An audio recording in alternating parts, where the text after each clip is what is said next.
Assalamualaikum warahmatullahi wabarakatuh.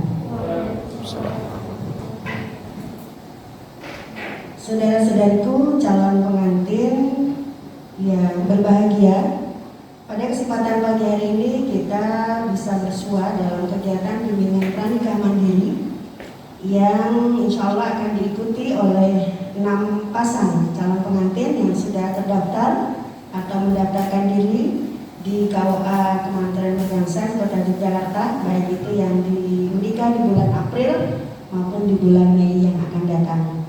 Mudah-mudahan kehadiran panjenengan di sini nanti akan mendapatkan banyak manfaat, menambah teman ya, masih sama pengantin, barangkali sudah ada yang kenal atau mungkin perlu memperkenalkan diri. Dan saya selaku moderator di sini akan mengantarkan materi orientasi pada kegiatan pagi hari ini yang menggarisbawahi beberapa hal yang mungkin perlu diketahui oleh para calon pengantin semua. Sebenarnya nanti materi sudah terangkum di dalam buku Fondasi Keluarga Sakinah sebagai bahan bacaan mandiri bagi calon pengantin. Mohon ini nanti tidak sekedar disimpan ya, atau malah dilupakan, tapi nanti sebelum ataupun sesudah menikah nanti dipelajari bersama-sama, Ustaz Ali, supaya pengetahuan wawasan kita semakin bertambah dan nanti saatnya praktek dalam kehidupan keluarga itu sudah tidak gampang, sudah tidak mengalami banyak kendala, gitu ya. Karena ini akan sangat membantu bagi para calon pengantin semua dalam memahami bagaimana lika-liku ya ataupun dinamika dalam kehidupan. Perlu kami perkenalkan, saya pribadi di sini, nama saya Ibu Solihat. Tugas saya sebagai penyuluh agama Islam di KUA Pergantian. Saya bersama 2 orang rekan saya. Yang pertama Bapak Awaludin Kiroman SAG yang di belakang sana. Beliau juga penyuluh agama Islam nasional di sini. Dan ada satu lagi Ustadz Sutarjo SAG MA yang sedang ada kegiatan di luar. Kebetulan hari ini bersamaan dengan kegiatan vaksinasi bagi ASN di Balai Kota, sehingga sebagian memang belum sampai di kantor karena harus menjalankan program vaksinasi terlebih dahulu. Kemudian di KUA Pergantian sendiri ada Bapak Kepala KUA, beliau Bapak Nanang Qasim SAG, masih ada di Balai Kota saat ini. Dan ada Bapak Penghulu, Bapak HM Abdul Rahman SAG, sudah rawuh di bawah, nanti akan membersamai kita. Kemudian ditambah dengan ada 4 orang staf pelaksana di KUA Pergantian yang sehari-hari bertugas melayani kegiatan administrasi pernikahan dan lain sebagainya. Dan alhamdulillah di sini juga sudah hadir ada Ustadz Ali Hafid SAG, SPDI MPD. Beliau sehari-hari bertugas sebagai penyuluh agama Islam non PNS, jadi sifatnya tidak terikat kantor. Jadi hanya waktu-waktu tertentu beliau bersama teman-teman yang lain bertujuan hadir di KUA Pergantian untuk membantu kegiatan kepenyuluhan. Dan tugas pokok beliau sebenarnya seorang dosen di sekolah juara, insya Allah. Dan ini alhamdulillah bisa hadir dulu, nanti akan melanjutkan tugas beliau sebagai dosen di juara. Jadi mudah-mudahan kehadiran beliau juga akan menambah gayung suasana kegiatan bimbingan pernikahan pada pagi hari ini. Jadi nanti hal-hal yang sekiranya perlu ditanyakan tidak perlu menunggu akhir acara, silakan bisa angkat tangan dan disampaikan apa yang mungkin menjadi pertanyaan. Nah, sekarang tiba saatnya saya ingin berkenalan dengan para calon pengantin. Mungkin biodatanya bisa dikumpulkan ya, Mas Mbak, biar saya lebih mudah untuk memanggil kerjanya.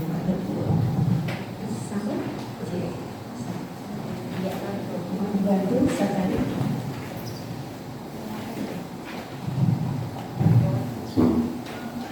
Iya, 6 pasang sudah hadir ya. Saya ambil satu dulu, Mas Beni Sanjaya, baik, sudah hadir bersama calon istri Mbak Aprilia Kartini Puspita Sari, betul ya? Ya. Wah, ini orang Jogja semua ya, jadi tidak perlu mungkin ya. agak hemat. Oke. Baik, dari Ultran dan Jayanegara, alhamdulillah. Pernikahan tanggal berapa, Mas? 24 Mei. Oh, masih 24 Mei ya, saudara. Oke. Baik. Mas Beni dan Mbak, panggilannya Mbak Aki. Oke. Kemudian ada Mas Muhammad Ridwan Fadilah. Oh iya, di belakang Mas Ridwan ya panggilan. Kemudian dengan Mbak Anugrah Mutiara Putri. Nah, panggilannya Mbak Mutia. Baik, istri Mbak Mutia nikah tanggal 9 April sudah persiapan. Kalau ini orang Jabodetabek ya, Jakarta, Bekasi. Tapi ya, Mbak Mutia tinggalnya di Keparaan. Baik. Kemudian Mas Catur, Mas Catur dari Nugroho ya di depan saya dengan Mbak Erna Ragil Nurpiani, panggilannya Mbak Erna. Baik, Mas Catur dan Mbak Erna akan menikah tanggal 27 habis lebaran juga. Baik. Sosro Kusuman dan Krica, berarti numpang di Perhiasan. Alhamdulillah, terima kasih sudah hadir. Kemudian Mas Janata Jati Wijaya. Oh, di panggilannya Mas Jati dengan calon istri Mbak Khairin Dewi Oktaviani dengan panggilan Okta. Oh, Mas Jati dan Mbak Okta nikah tanggal 30 Mei. Oh, semakin lama ya. Masih 1 bulanan lebih. Bantul dan Jogja. Ketemunya di Jogja. Oh, di antara batasan. Baik, antara Bantul dan Jogja. Tapi kadang bisa ketemunya di luar daerah ya, karena pekerjaan begini. Ada juga Mas Karsidi. Oke, panggilannya Mas Didi dengan calon istri Mbak Noveli Agnes P. Panggilan? Oh, Mbak Nelly. Enggak, Mbak Agnes yang nanti kurang Mbak Agnes. Mbak Nelly, ya. Kemudian, kalau ini Bantul juga ya. Oh, Idem, dari Jalanan dan Jelagran.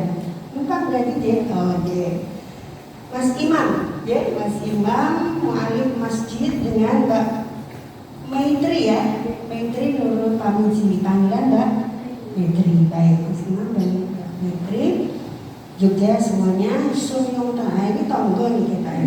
Sama-sama Suryo Mataraman. Ketemunya di masjid. Ini tebak-tebakan lawan ya, dan barokah ya. Alhamdulillah 6 pasang sudah saya sebut namanya semua, dan mohon maaf nanti kalau kalian memanggil ya, karena maklum sudah tua.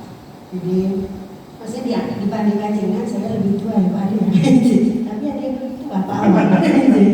Ya, dari perkenalan ini saya melihat bahwa mudah-mudahan ada sebuah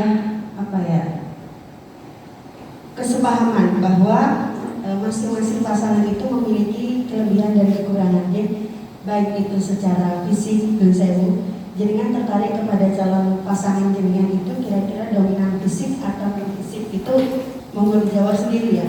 Saya ketemu di mana dulu ada rasa-rasa ya yang mulai muncul saat itu, kemudian berproses dengan sendirinya, dan alhamdulillah sekarang sudah dipertemukan sebagai calon suami dan calon istri. Adapun yang non fisik ya, di dalam salah satu hadis Nabi yang terkenal ya, itu dikatakan tungkahul mar'atu di arba'in. Jadi ini yang disebut mar'atu, jadi perempuannya dulu. Tetapi dalam penafsiran ini berlaku sama-sama ya, artinya ketika kita memilih pasangan itu ada 4 hal yang perlu kita jadikan kriteria pokok ya. Yang lain-lain monggo itu nanti sangat relatif ya. Yang pertama adalah saya mengalami ganti-gantian. Jadi umumnya ya, seseorang tertarik kepada calon lawan jenis atau calon pasangan itu adalah karena fisik, karena penampilan gitu ya. Jadi karena rupa gitu ya. Kira-kira ini sepakat semua bukan? Atau mungkin yang dinilai yang non fisik dulu, mungkin karena dompetnya kelihatan tebel gitu. Atau mungkin karena penampilannya yang bagaimana ya. Saya kira ya secara umum ini setuju bahwa kita mau ada ketertarikan dengan lawan jenis ya, nanti menjadi jodoh kita. Mudah-mudahan itu adalah fisik, itu juga menjadi bagian yang penting ya. Jadi Kanjeng Nabi sudah menjelaskan juga ini tunggahul mar'atul lain yang pertama ya lijangan. Jadi nek nun sewu persoalan nilai ini cantik, ini ganteng, ini nilainya 70, 80, 90 bahkan mungkin 100 yang perfect itu kembali ke jaringan masing-masing ya, sifatnya relatif ya. Ada yang nun sewu mungkin orang calon istrinya biasa aja, tapi kok ketemunya dengan calon suami yang cakep misalnya begitu, kan banyak ya. Atau sebaliknya ya, suaminya biasa-biasa aja gitu ya, tetapi ketemu jodohnya yang cantik kan. Itu pandangan manusia sekali lagi. Jadi jangan ini kemudian menomorsatukan masalah ya, fisik atau penampilan. Kemudian juga perempuan ataupun juga calon suami itu ya sama-sama memiliki ketertarikan itu karena nasabnya. Ya, persoalan nasab ini mohon maaf ya, kita juga perlu tahu ya, latar belakang keluarga kita masing-masing. Calon suami saya itu keluarganya bagaimana, calon istri saya ya kira-kira asal mulanya bagaimana. Yang pokok adalah kita tahu siapakah walinya, jadi wali dari calon istri, bukan saksi. Jadi kalau saksi itu bisa siapa saja, yang penting memenuhi syarat.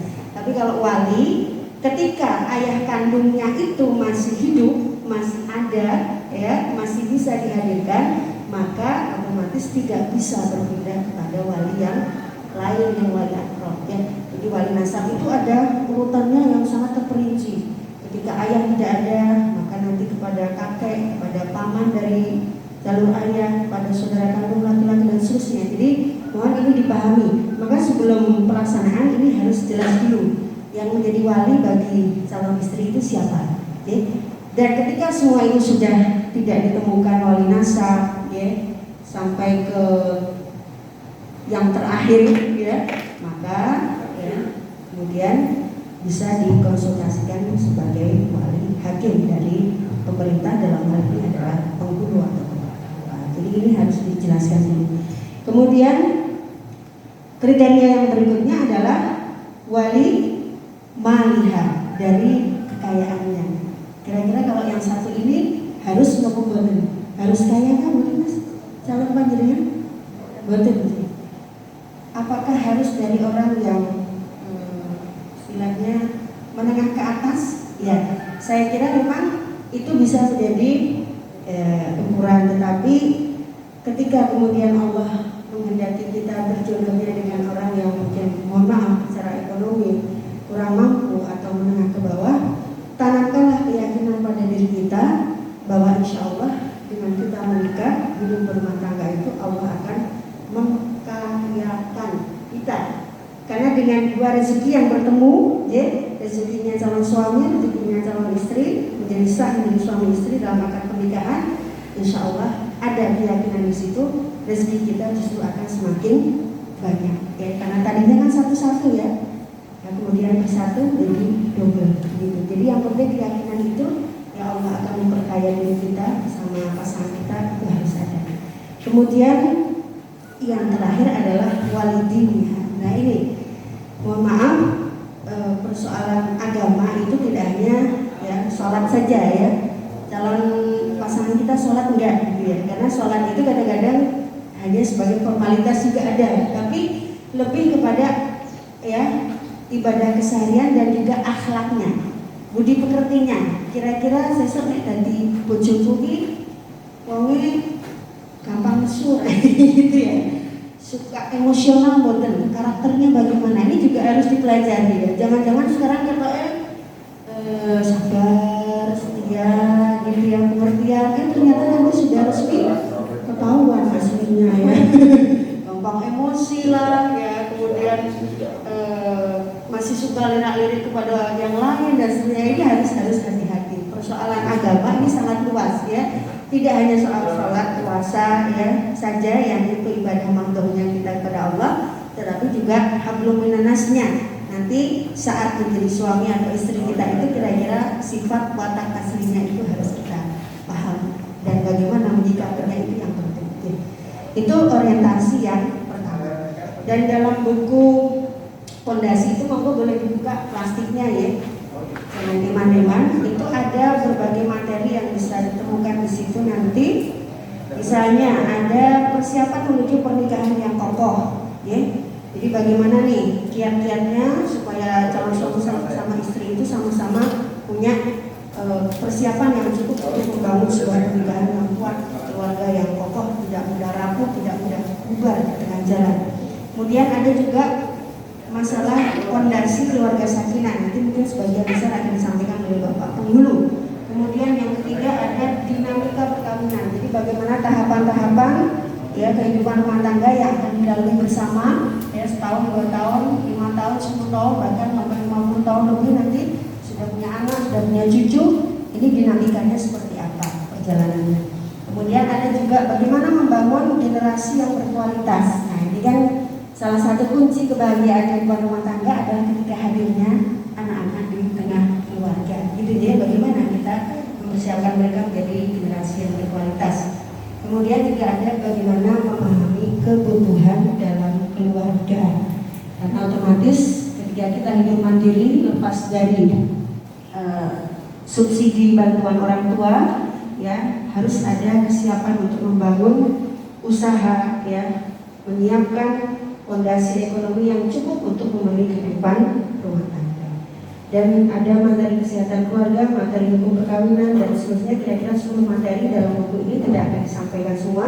Cukup kita ambil satu secara umum nanti bagaimana membangun keluarga yang sakinah, keluarga yang bahagia, mudah-mudahan sakinah, mawaddah warahmahnya bisa didapatkan semua. Oke, sampai di sini barangkali ada pertanyaan atau hal-hal yang kurang jelas. Soalnya nanti kita persiapkan sertifikat di akhir acara sebagai bukti bahwa panjenengan sudah mengikuti pinguin, karena ini menjadi salah satu persyaratan sebelum melaksanakan pernikahan.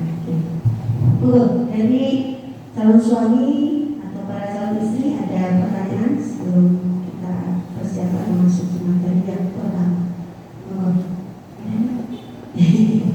Sudah dirasa cukup? Sudah ini sudah habis semua belum? Oke. Monggo tidak perlu sungkan kalau memang tadi belum sarapan enggak apa-apa. Nanti mampet sampai jam 12, Masya Allah. Karena ini malah pusing dan dia terlalu panas. Sampai mau. Jadi sertifikat insya Allah akan kita sampaikan nanti di akhir acara. Kita menunggu tanda tangan dari Bapak Kepala dulu. Kemudian ya, mungkin dari saya sementara cukup itu dulu, akan disambung oleh Ustadz Ali Hafid beberapa menit ke depan, kurang lebih 10 menit Ustadz Ali ya, untuk mengisi bukan tausiah ya, tapi moga artinya memperkuat orientasi bimbingan pranikah ini sehingga nanti masuk materi pertama itu sudah bisa betul-betul mantap gitu ya. Moga Ustadz Ali waktu secukupnya kami aturkan kepada beliau.